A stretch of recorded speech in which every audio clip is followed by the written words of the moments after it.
السلام عليكم ورحمة الله وبركاته. شلونكم؟ شلون الصحة؟ اليوم موضوعي عن البنات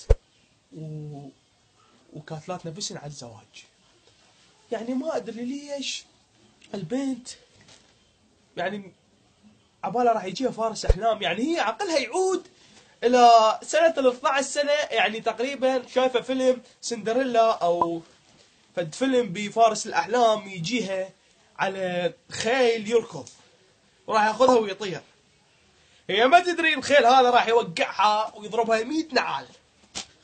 طبعا الزواج تعب، صدقي او لا تصدقي، يعني حتى لو هو ملاك هم لازم تتعبين.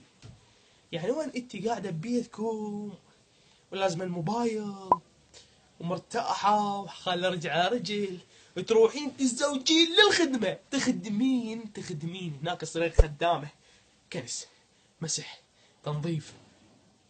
يعني شو اقول لك، يصير عندك اطفال حفاظات تراضعيه هوسه ويتمنى يعني تدوخين. يعني ما اعرف ليش مفكرين الزواج راحه. ليش مفكرين الزواج راحه؟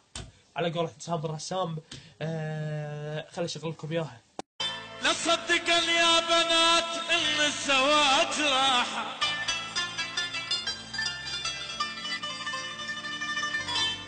اول اسبوع بالبيت مرتاحه.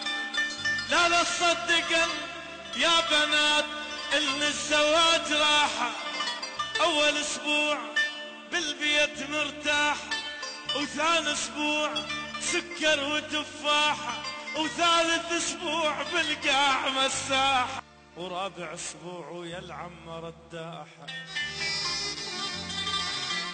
يا عم رابع اسبوع ويا العم رداحه، خامس اسبوع ببيت ابوه رواحه، وسادس اسبوع بالمحكمة سواحة، وسابع اسبوع مطلقة ومرتاحة. لا وهي البنية عبالها راح يجيها فارس احلام مثل مهند. لك بابا انت بالعراق يجيش واحد فارس احلام، هي ما تدري راح يجيها واحد مثل احلام، يشبه احلام.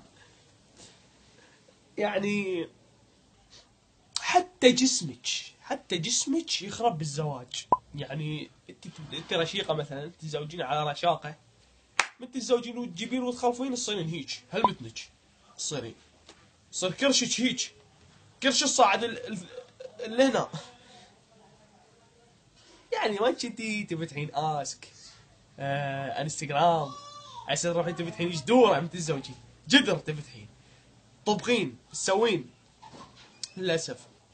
وهاي اذا ما طلع على رجلك ايده قويه ويسوق عليه الصبح والليل دق. وعلى شنو؟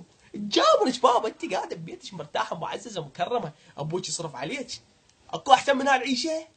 لو تنحرمين من اهلك وما يجيبك بالشهر مره ويموتك عذبك تعذب. يعني ولو ما تطلع امه خبيثه وتخرب عليك. لو اخته نحيسه شنو؟ لو اخته المهم امشي المهم، يعني امشي الفكره هي، لو اخته تطلع هم خبيثه وتخبث عليك وتسوي مشاكل بينك وبين رجلك ورجلك يطلقك وتصير مطلقه وترجعين لبيتكم. وعلى شنو هالدوخه هذه؟ بابا قاعده ببيتك معززه مكرمه، تطلعين ويا عائلتك، تروحين تديحين تسافرين. أنا طبعا ما دا أقول له تتزوجون، بس يعني صبر لا تستعجلن على الضيم جاي بس لا تستعجلن. هسه تشب عن زواج تقولن يا ريتنا قاعدات بجيتنا، يا ريتنا. طبعا عجبني شعر مصري يقول عن الزواج، تعريف هو عن الزواج قالوا، يقول هو كائن منحوس حدفها علينا الزمن أيام الهكسوس، على طول مفلس ومعهوش فلوس، هي كده الستات دايما حظها موكوس. الله عجبتكم الحلقة سووا لايك للفيديو وسووا اشتراك للقناة وتابعوني، وشكرا وباي باي.